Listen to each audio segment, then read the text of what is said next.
How's it going, guys? Today I'm going to show you what it's like to drive the 992 Porsche 911 Turbo Cabriolet from a first-person point of view.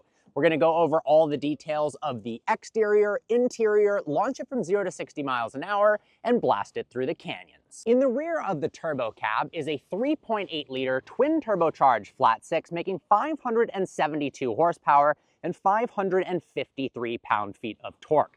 Porsche says that's good to launch the turbo from 0 to 60 in 2.8 seconds, although magazines have tested it less than 2.5, thanks to its all-wheel drive system and Porsche PDK. It's funny, to actually reach the engine bay, you pull up on this switch right here, and it partly opens the convertible mechanism in order to reach your essential fluids. The amazing part about the 911 Turbo is you're getting supercar levels of performance in a package that's classy. It's much more subtle than something like a McLaren, Ferrari, or Lamborghini. So you can drive this to work, you can drive it to the grocery store without making too much of a show. But it's got some really cool performance elements tucked in to that subtle design. Down here, we've got this turbo spoiler that when it's in Sport Plus mode, it folds down and out for more aerodynamics, but when it's in normal mode, it actually tucks up underneath the front bumper to allow for more ground clearance and to make it slipperier. I love that. They also make it not from carbon fiber, so if you damage it,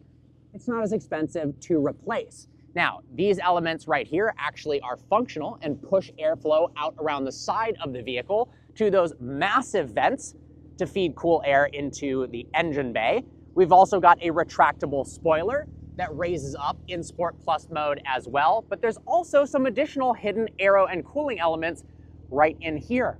You'll notice there's actually these two small vents, one here and here, to feed air into that engine. And around the back, new for the 992 generation, are these heat extraction vents in between the tailpipes that allow hot air to come out of the back of the 911. Another great part about the Cabriolet is you can put occupants in the back and not have to worry about the limited amount of headroom with the top down. You also can fold down the rear seats, that way you're not worried about damaging the seat leather. You've got this material right here and it's perfectly flat. To climb into the turbo, approach the vehicle with the key in your pocket, put your hand here, that will extend, and then you open the door. The door handles feel super high quality. Let's go ahead and hop inside. All right, inside the 911 Turbo now, I love the subtle dark blue color. The seats are super supportive and comfortable. There's different seat options to choose from, but I love the general layout of the 911's interior. To turn it on, foot on the brake, turn this, that fires on that flat six. To put the car into drive, we've got this lever right here. Pull it back for drive, push it forwards for reverse. We've got a nice backup camera as well. To put it into park, click P, or to put it into manual mode to use that 8-speed PDK transmission, you click the M button. We've got a front lift here, which is super fast. It works really well. This car is so practical around town because you can put up that front lift and get into any incline possible. We've also got a sports exhaust button, opens up the valves there, hazards, traction control, and suspension settings. Here are our climate controls. I love the fact that the drive selector is kind of floating in this trim piece right here. To put the top on and off, you go ahead and pull on this button right here to put it down. This one puts it back up. It actually operates at speeds up to 40 miles an hour, which is the fastest I have ever seen in a convertible sports car. Pretty cool. Now, if we go ahead and put it back down, it also has this wind deflector here, which is pretty interesting. So check this out. If we click this button right here, an automatic wind deflector will pop up so that there's less turbulence in the cabin. How cool is that? Now, normally I start out the driving portion of the review driving really quickly, but I thought, really nice weather, let's put it into normal mode, put the wind deflector up, and see what it's like to drive with the top down in normal mode. I've had this car for the past week. I've driven it to the grocery stores, to the gym, on long commutes, and it is such an amazing daily driver. Putting it in automatic mode, in normal mode, the suspension is absolutely fantastic. It soaks up bumps very, very nicely, and it's just such an easy car to live with, especially with that front lift and the retracting front spoiler. You can drive this around town, just run to the shop real quick and not have to worry about it whatsoever. Unlike a car like a McLaren or a Ferrari where you're worried about where you're going to park it, you're worried about the front end getting damaged, and then at the same time, you get that ridiculous performance, 0 to 60 in under 2.8 seconds, 199 mile an hour top speed, and the handling is phenomenal in this car. So the drive mode selector here changes between different driving modes. You've got wet mode, normal mode, sport, and sport plus. We'll go ahead and put it into sport plus. We get a warning that says extend spoiler, reduce ground clearance. Now we'll go ahead and put it into manual mode. Let's go ahead and put the top up so that we don't get too much wind noise. I am surprised, this thing can put the top up at speeds of up to 40 miles an hour, which is the fastest of any car that I've experienced out on the road. Obviously, with tons of wind resistance at higher speeds, it's harder and harder to put the top up and down. But 40 miles an hour is pretty darn good. This has the optional sports exhaust, so the exhaust note is actually awesome, especially with the top down. But man, this thing is an absolute riot. It is so quick. It's actually insane. And when I got the car, I'm not gonna lie, I was slightly disappointed that it wasn't the S trim. But after spending the week with this, I don't even know if you need to spend the extra money for the S. You get the carbon ceramic brakes, the Porsche active suspension management system, and you get those beautiful yellow calipers that let people know that you do have the S model. Although now you can spend extra money to paint them black.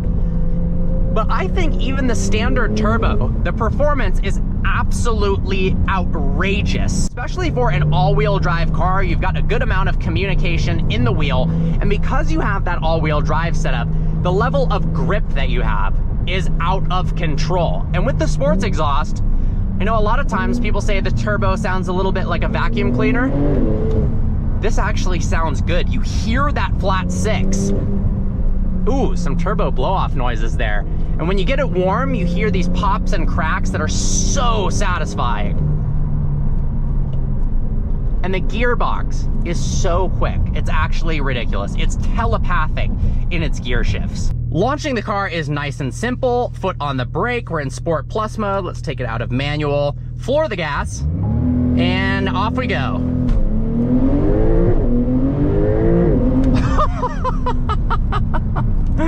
That is absolutely outrageous. The acceleration is hypercar level of quick. And the grip is just outstanding. I am in love with this car. Porsche killed it.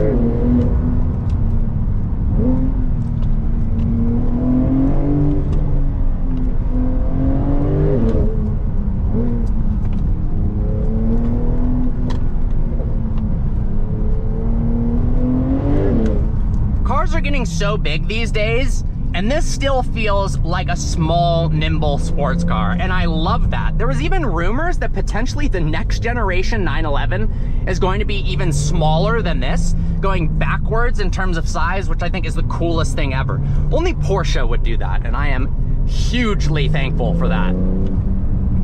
I also love the Sport Chrono clock, which is just so awesome out on the dash there. The interior is so clean. They do a phenomenal job. Everything, the fit and finish of all the materials is incredible. And it just aesthetically looks really nice. It's not too wild, it's not too crazy. Just looks like something really only Porsche could accomplish.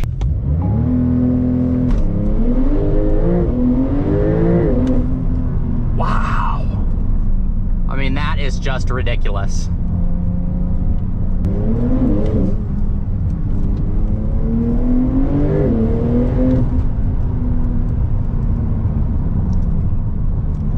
Well, it doesn't get much better than this. If I had a spare $230,000, I would have one of these as a daily driver, no doubt about it.